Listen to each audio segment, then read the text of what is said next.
Congratulations, Black Americans, because what was hidden for centuries upon centuries upon centuries, what a lot of immigrants have literally been arguing, what a lot of people have never believed in Black Americans have finally been exposed. And I love the fact that this Black American woman did not only go deep into the rabbit hole, but she exposed and she brought out a lot of things. First of all, welcome back to the channel. My name is Sonia. Subscribe, like, comment, and share. And credits belong to the original creators of every single clips and stitches we are going to be using in our today's episode.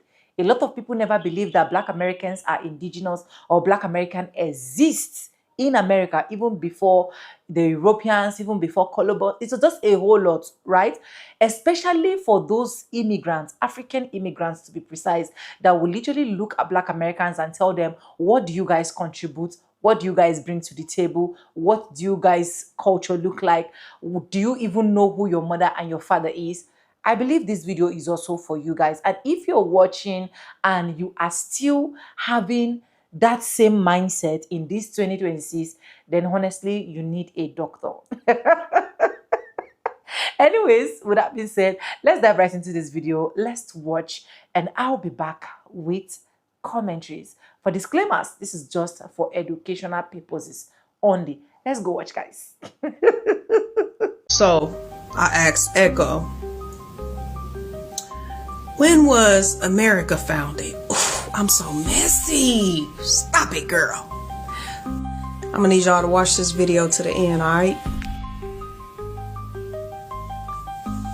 The land we now call America, specifically the continents of North and South America, has been inhabited for tens of thousands of years by indigenous peoples with rich and diverse civilizations, such as the Olmec, Maya, Aztec, Mississippian, and Inca. However, in the context of European colonization, 1492, Christopher Columbus, sailing for Spain, arrived in the Caribbean. He never actually set foot in what is now the mainland United States.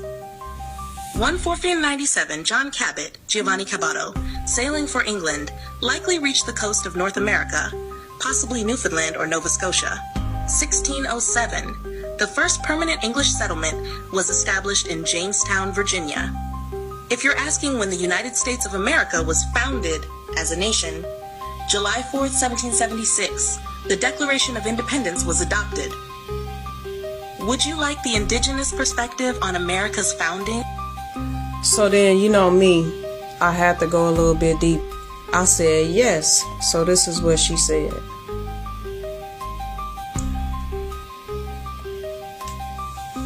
Yes, before 1492, the lands now called the Americas were home to millions of indigenous people, organized into powerful and diverse nations, civilizations, and cultures. Here's a breakdown of who was here, based on regions. North America.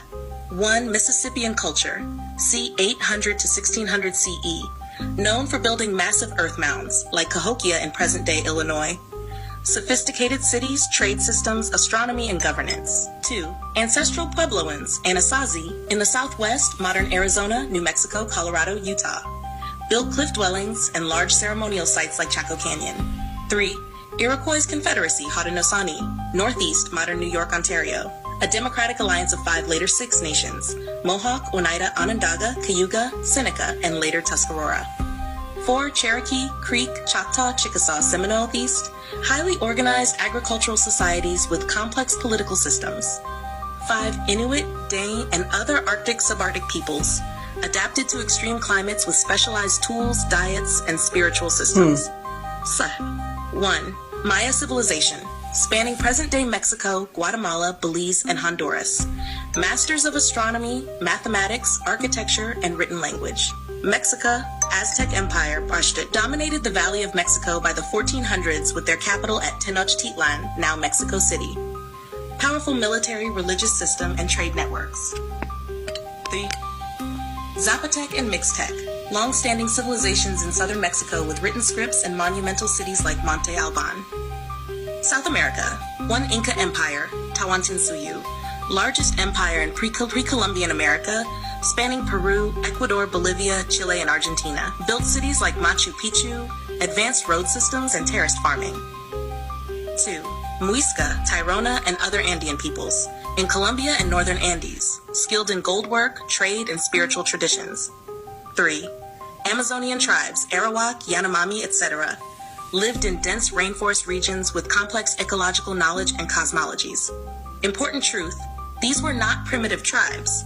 They were sophisticated nations with spiritual systems, governance, science, art, trade, and connection to the land.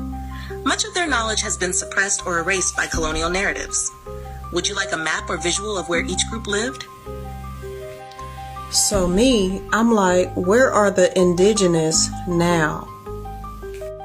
Check this out. Today, indigenous peoples are still here, living, thriving, and continuing their ancestral traditions while also adapting to modern life. Despite centuries of colonization, genocide, and systemic oppression, they remain protectors of land, language, and sacred knowledge. Here's an overview of indigenous peoples now, especially in the U.S. and across the Americas. United States, Turtle Island, 574 federally recognized tribes, plus many more not officially recognized. Major nations include Navajo, Diné, Cherokee, Lakota, Dakota, Nakota, Sioux, Apache, Choctaw, Chickasaw, Shoshone, Blackfeet, and many others. Many live on reservations, but a large portion live in cities, e.g. Phoenix, Tulsa, Los Angeles. Key movements: land back, returning ancestral lands, missing and murdered indigenous women, MMIDU, protectors of water and sacred sites, e.g. Standing Rock, Turtle Island North, First Nations, Inuit, and Métis. Major issues: land rights, language preservation, healing from residential school trauma, reviving languages and traditional medicine practices. Mexico and Central America, over 60 indigenous groups, Maya, Zapotec, Nahua, Mixtec, Otomi, and more. Many still speak their original languages and follow sacred calendars and healing rituals. South America, indigenous peoples of the Amazon, Yanomami, Ashaninka, Arawak, Shipibo, and hundreds more. In the Andes, Quechua and Aymara, descendants of the Inca, still live in Peru, Bolivia, Ecuador, and Colombia. Many are fighting against deforestation, mining, and oil extraction on their sacred lands. Modern realities. Many still face poverty, land theft, systemic violence, and cultural erasure. But there's a global resurgence of indigenous language, culture, ceremony, and identity.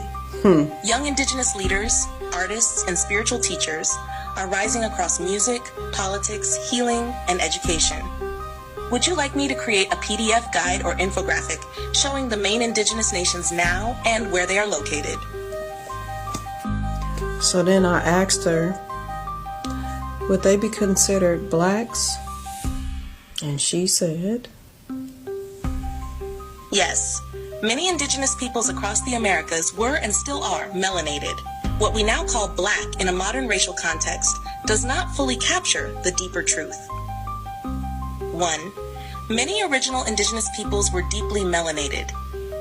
Ancient artwork, oral traditions, and European explorer accounts describe dark-skinned indigenous peoples all across the Americas, especially in the southeastern U.S., e.g. Yamasee, Washita, Gullah Geechee, the Caribbean, e.g. Taino, Kalinago, Carib, South America, e.g. Arawak, Marajoara, and Amazonian nations. These groups had broad noses, woolly or curly hair, and dark complexions, features associated with what's now labeled as black, but they were indigenous. 2. Colonial records erased or renamed them. In the U.S., many dark-skinned indigenous peoples were reclassified as Negro, colored, or freedmen, especially in the South, to strip them of land and tribal identity. Over time, this created the false belief that black people in America were only descendants of Africa, when in fact many are also the original people of this land. Hasher 3. Afro-Indigenous bloodlines are real. During slavery and colonization, Africans and indigenous peoples intermarried, hid together, escaped together, and created shared nations, e.g. the Black Seminoles, Maroons, and Gullah Geechee. Today, many people identified as black in America and the Caribbean may be indigenous descendants, but this lineage has been deliberately hidden or erased. So are they black? Not in the modern colonial definition, which centers Africa only and excludes indigenous heritage, but in the truthful, spiritual, and ancestral sense. Yes, many indigenous peoples were and are melanated, and what we now call Black was part of the original races of the Americas. Closing truth. Black is not just African. It is cosmic, indigenous, and earthborn. Many of the people who identify as Black in the Americas today are the descendants of the original stewards of this land, whether the system acknowledges it or not. Would you like a list of known melanated indigenous? All right, y'all. I know this is a long video, so anybody that's still there, thank y'all for watching. Y'all already know what to do. Hit them buttons over there, and let me know how y'all feel about this video in the comments. Let me know. Put like, I'm tribe or something. I'm tribe. Period. Peace. Calling foundational Black Americans a hate group isn't the truth. It's a reaction. It's what happens when a group stops being predictable and starts asking real questions. Let's slow this down and say it in everyday terms. A real hate group is about hurting people. They think they're superior. They dehumanize others. They push violence or stripping people of rights. That's not what FBAs are doing at all. What FBAs are doing is saying, we're a specific people with a specific history and specific harm. And if policy, money, or representation is tied to that harm, we need clear definitions. That's not hate. That's how systems actually work. For a long time, Black Americans were treated like participants in a social media challenge with no prize. Everybody taps, everybody shows up, everybody boosts engagement, but at the end of it, there's no reward, no payout, no ownership, just vibes and participation. That's block politics. It looks active, but nothing actually changes for the people doing the work. Claimant politics is different. Claimant politics asks, who is this really for? How do people qualify? Who's speaking and who checks them? And where's the follow through? Once those questions come up, the energy shifts, because now it's not just speeches and hashtags. Now it's paperwork, receipts, and accountability. And that's when the labels start flying. Divisive, xenophobic, hate group, PSYOP. Not because FBA's changed, but because the relationship did. Let me make this relatable. Every successful group protects its own interests. That's not radical, that's strategy. Orthodox and Haredi Jewish communities are actually a clean example of how this works when it's done right. They've built their own schools, they have clear leadership, they run strong mutual aid networks. They keep resources circulating internally. They're very clear about who decides what. Because of that clarity, they don't have to explain themselves every 5 minutes. They negotiate from structure, not from chaos. And nobody calls that hate. They call it discipline. They call it community. They call it knowing who you are. Now watch what happens when FBAs do the same thing. When FBAs say, our claims are lineage-based. Our resources should go to the people who were harmed. Our support isn't automatic anymore. Suddenly it's a problem. Why? Because boundaries feel threatening to people who were used to unlimited access. Now let's talk about unity, because this part matters, especially if you're younger and paying attention to media patterns. Unity sounds good, unity trends well, unity keeps things calm, but unity can also be a delay tactic, and you can see that in real time. Right now, during Black History Month, PBS is airing a series called Black and Jewish America, An Interwoven History, hosted by Henry Louis Gates Jr. Heavy on coalition, heavy on shared struggle. Nothing wrong with that. But notice the timing. Notice the emphasis. When Black Americans start drawing clearer lines, institutions lean into unity stories. Because shared struggle is comfortable. Coalition history is safe. It reassures everyone that nothing structural has to change. If everyone stays under one big label, the Black community, then nobody has to answer the uncomfortable questions. Who qualifies? Who decides? Who benefits? And based on what? Those questions get kicked down the road. Again, here's what actually needs to land. FBAs aren't trying to gatekeep humanity. We're not trying to dominate anyone. We're not saying anyone else doesn't belong anywhere. We're saying, if you speak for us, you answer to us. If you use our history, respect the details. If you want our vote, our labor, our legitimacy, there are terms now. That's not hate. That's grown folk politics. Every group that has ever secured real power had to stop being automatic and start being specific. So when you hear hate group, translate it correctly. What they really mean is, you're not easy anymore. You're not quiet anymore. You're not predictable anymore. And that's not a flaw. That's what waking up looks like, across generations. According to the Akashic Records, what is the cosmic origin of the Native American peoples? Please give us the detailed backstory. According to the Akashic Records, the cosmic origin of the Native American peoples is profoundly sacred and intricately tied to the spiritual evolution of Earth. These lineages are among the most ancient Earth keepers, seeded with multidimensional wisdom, planetary guardianship, and deep ancestral memory. Their soul groups trace back to interstellar origins, blending stellar, elemental, and inner Earth influences. Galactic seeding and cosmic origins. Many Native American soul groups originate from star nations such as Sirius, the Pleiades, and Arcturus. These civilizations sent advanced beings to Earth in ancient times, not to dominate, but to weave their light codes into the planetary grid and anchor wisdom through sacred ceremony, storytelling, and Earth-aligned living. Syrians brought teachings of harmony with nature, animal communication, water wisdom, and celestial navigation. Pleiadians offered codes of emotional intelligence, tribal cooperation, and feminine-masculine balance. Arcturians seeded principles of interdimensional awareness, energetic protection, and medicine wheel geometry, expressed in many sacred tribal systems. These starseed ancestors didn't impose a new race, but blended energetically and spiritually with emerging Earth lineages, guiding their spiritual evolution, inner Earth connection, and elemental codes.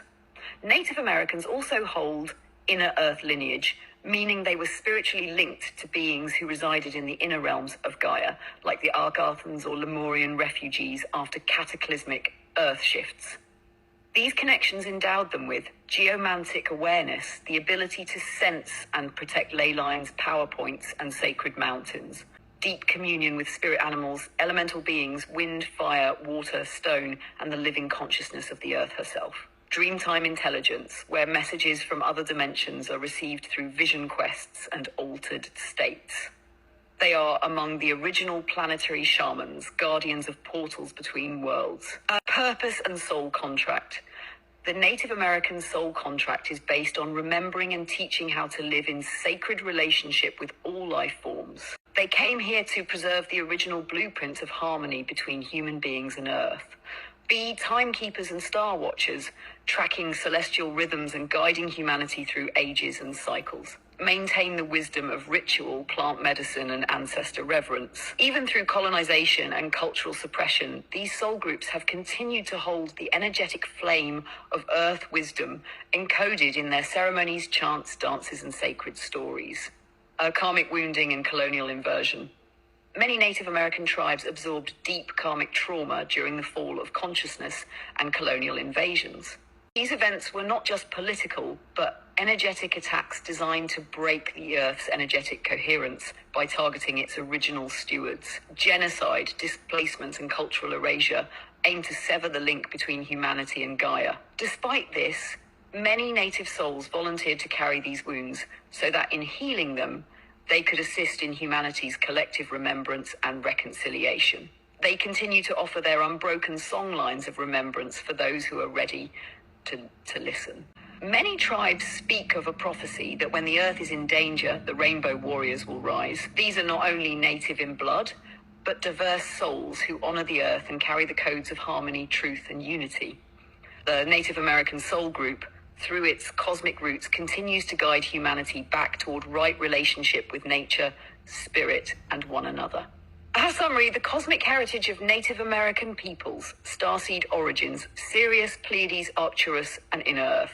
Gifts: Earth medicine, dream work, ritual, animal, and elemental communion. Soul contract: protect Earth's memory, guide human consciousness back to balance. Wounds: colonization, attempted erasure of wisdom, karmic burdens. Legacy: holders of planetary truth, prophecy keepers, and activators of humanity's return to the sacred. Hey Google, how do you say America in Hebrew? The Hebrew word for America, meaning the United States, is shown here. It translates to lands of the covenant. It's also written like this, meaning America. Where have I seen this? The Dutch also used the K when they mapped out the New World. Wait, I never noticed these guys before. But now that I think about it, the Spaniards depicted the inhabitants of the New World the same way. And now that I'm thinking about it, so did the British and the French too. Huh. Clearly the printer works. I see white and blue and yellow and green. I see brown. I see like a tan right down up in here. Y'all think this accurate? One of the strongest pieces of evidence to support the fact that black people sailed to America before Christopher Columbus even had a journal. Renowned American historian and linguist Leo Weiner of Harvard University explains that Columbus noted indigenous Americans confirmed that black-skinned people had come from the southeast in boats, trading in gold-tipped spears. Which got me to thinking, if there were people with darker skin than this, they might have been from somewhere else. Okay, so now I want to talk about how the paper genocide of indigenous people actually did happen. You feel me? So let's get into that. I've been studying for 2 nights, so yes, I do got to look at my laptop, okay? So when we talk about paper genocide, we're naming a deliberate strategy used by governments, institutions, and sometimes tribes under federal pressure to erase the people on paper, even while they still physically existed. It's not metaphorical. It's a literal erasure, deliberate through documentation, classification, and law. So what paper genocide means is paper genocide refers to the use of bureaucracy, legal systems, census categories, enrollment criteria, and federal policies to eliminate a people's identity, rights, and political standing without overt physical violence. Because the system knew that they could not unalive us all, you feel me? They used the systems to kill their legal identity, their ethnic classification, their tribal belonging, their land rights, recognition across generations. It's like a genocide carried out with files, records, rolls, and statutes instead of a physical genocide. And this is what we mean when we are saying, or when I am saying, that the strategies go beyond physical action. They have to, because they're not a physical match for us. They're not a real competitor in physical areas. You feel me? All right. So how the paper genocide operated in the U.S. Misclassifying indigenous people, census takers, Indian agents, courts, and local officials routinely reclassified Native people as colored, mulatto, Negro, freedmen, mixed, white, or other. This was often done against their will, without consent, or without tribal consultation at all. Once misclassified families lost legal documentation of indigeneity, which then cut descendants off from treaty rights, land claims, and recognition. This was forced reclassification under policies. Like I said, we went over the Dawes Rolls, we went over the IRA. They also did the blood quantum requirements, which were made legal and valid in the IRA. And then tribal termination policies, they did that also under the IRA. And they were designed and used in practice to shrink Native populations on paper. Blood quantum is literally an invention of paper genocide. It ensures each generation has less Native blood and eventually disenrolls descendants even when cultures survive. It frames indigeneity as something that can be diluted out of existence, which we know. First of all, now that we understand genetics, I don't know if these people understood genetics and science at the time. You cannot whitewash blackness out of black people because we're the dominant gene. And so therefore, the quantum, the blood quantum doesn't even make sense. It doesn't scientifically even make sense because they can't whitewash blackness out of us. We might be able to dissolve and erase the whiteness out of them, but they can't take the black out of us with their whiteness. It don't work like that. It scientifically doesn't work like that.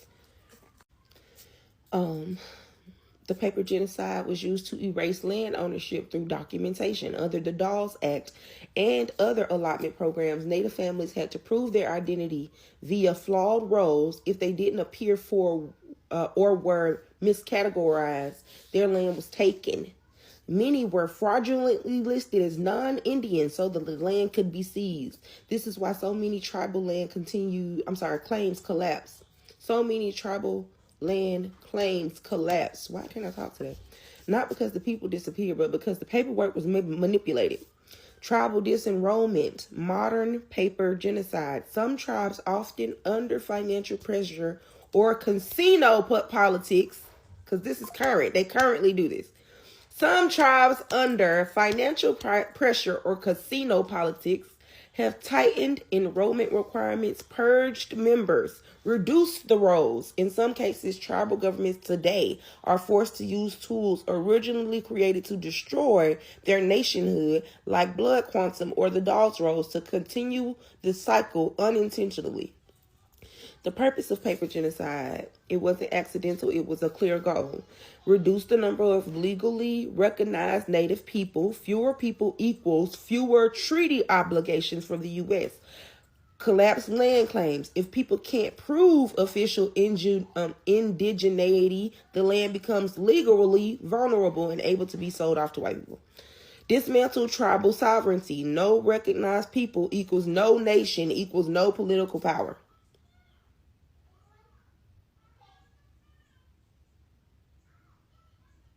I have so much I want to say about that, but I'm going to continue on. And fourth, the purpose of assimilation. Eliminating Native identity on paper was a part of forcing Indigenous people into whiteness or color categories to erase nationhood. The paper genocide resulted in the loss of identity documentation. Whole nations are classified today as extinct, despite living descendants. Lost land and wealth. Millions of acres were taken simply because paperwork did not reflect actual identity. Lost treaty rights. If a family wasn't on the right roll, they were cut off forever. And intergenerational confusion. Families often know who they are culturally, but have no federal paper trail. Marginalization of multi-heritage Indigenous people, especially those who are Black and Native, who were systematically recorded as Black to erase Native identity.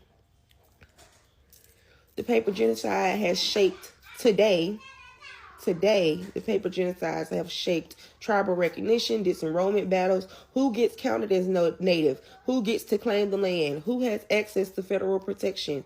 It's why so many Indigenous people of African descent are told that you are not Native enough, even when their families were deliberately removed from the records. And it's also why many tribal nations have distorted population numbers. The records themselves were engineered to erase them.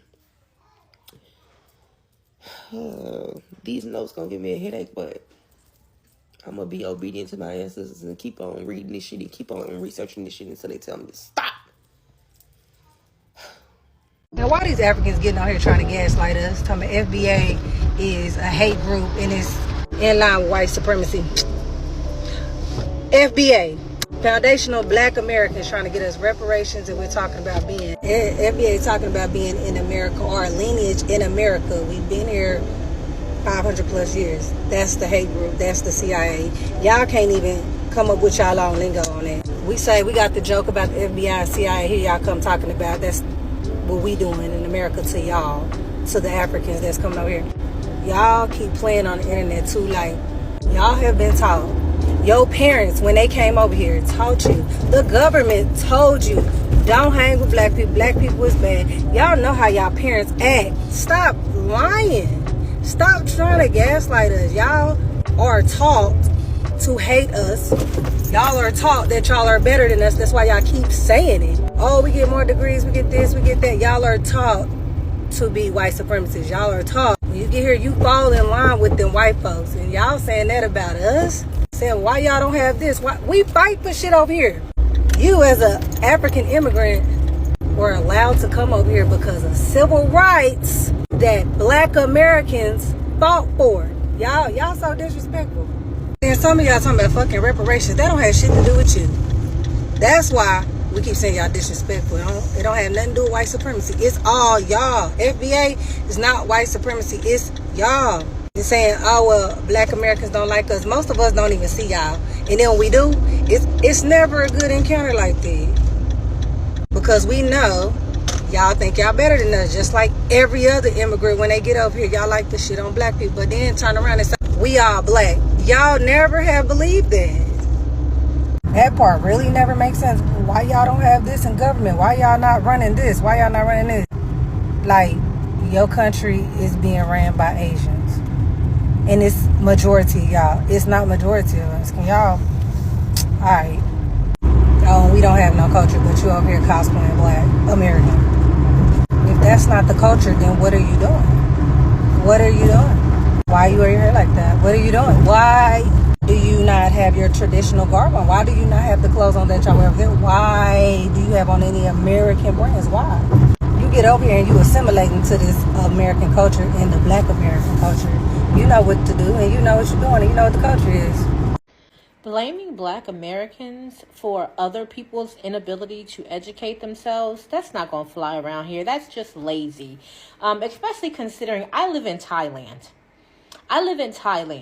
And one of the things I did before moving to Thailand, since living in Thailand, and even to this day, is take the time to learn the culture, to learn the customs, to learn the language, to learn the people, to learn the history. Because I want to know those things about a place I live, a place that's welcoming me. Thai people are very welcoming.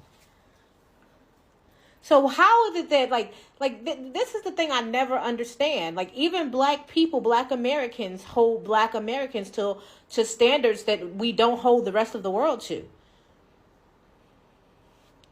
If you make the choice to move to another country, it is your responsibility to learn the history, the customs, the culture, the practices of the people.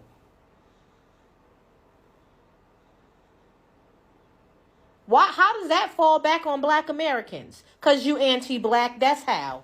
Before the arrival of Christopher Columbus in 1492, the Americans were already home to millions of indigenous people. With advanced civilization, government, spiritual system, trade network, and technologies, the ideas that America was discovered ignored the fact that it was already inhabited thousands of years ago. Now let's break it down. 1. Where did the first American come from? Most scholars believe that the first human migrated from Asia to North America about 15,000 to 25,000 years via a land bridge called Benriga between modern days Serbia and Alaska. Over thousands of years, those early people spread across North America, Central America, South America, and then the Caribbeans. They developed into hundreds of distinct nation, language, and culture. By 1492, historians estimated 50 to 100 million people living across the America. More indigenous civilization before even the Europeans. Before even the arrival of the Europeans, indigenous people already achieved large cities than many Europe cities. 2. Complex trade network across continents. 3. Medicine using natural plants. 4. Agricultural innovation, corn/maize, potatoes, tomatoes. 5. Irrigation system. 6. Astronomy and calendar system. 7. Democratic government system. Europeans did not bring civilization or build indigenous people in America, but rather indigenous people already had civilization. Now, what happens after the Europeans arrive? When Columbus arrived in 1492, diseases like chickenpox killed up to 90% of indigenous population. Enslaved system was created. Lands were stolen. Cultures were suppressed. Entire civilization collapsed. The arrival of the Europeans led to one of the largest population decline in human history. Important truths. Before Europeans or Columbus, America was not empty. It was culturally diverse. It was politically organized. It was technologically innovated. Indigenous people were farmers, engineers, astronomers, warriors, artists, and philosophers. Today, their descendants still live across North and South America, counting their culture despite colonization. So, when next you hear any Black American telling you that this is what they actually want to be identified as, or telling you that this is who the indigenous people are, just know that they are not saying anything but facts. A lot of you guys have decided that no matter how hard Black Americans are trying to make you understand how the system is, you will not. The only time you will remember Black Americans is when you have issues to deal with, when you want them to come out for protest, when you want to remind them of their history, how they were a one night stand children, east, west, north, and south. But have it at the back of your mind that even before the existence of the Europeans, even before they start coming in to colonize a lot of things, America already have people existing there. And that is why Black Americans choose to be tagged as foundational Black Americans. And a lot of them will tell you, do not identify us as African American, because that is not our history. We all did not come from slavery. Yes, there are people that were enslaved. There were people that were moved through ships, through boats, through anything you want to think about. But they are indigenous people living in the US, in America, that has already been developing themselves in different ways, just like what I have stated, even before the arrival of Columbus in the 1490s. So I hope this video is able to help a lot of immigrants out there that will literally not seize any opportunity but to just tell Black Americans their history. I hope this video is able to help them understand a lot of things. You can also share it to them. Credit belongs to the original creators of every single clips and stitches we have in our today's episode. If you haven't subscribed, what are you waiting for? Please do what, subscribe, like this video, drop me your comments, and lastly, do not forget to share for every other person to get this good news. I want to say a very big thank you to every single one of you liking, commenting, sharing, supporting this channel. I do not take you guys for granted. You guys are absolutely the best. And thank you so much for staying stick and with me to the end of this video. And yes, with that being said, with no further ado, I do like I always say in my videos, I'm going to be saying bye and I'll see you guys in my next one. And this is just for educational purposes only. Bye for now, guys. I love you. Mwah.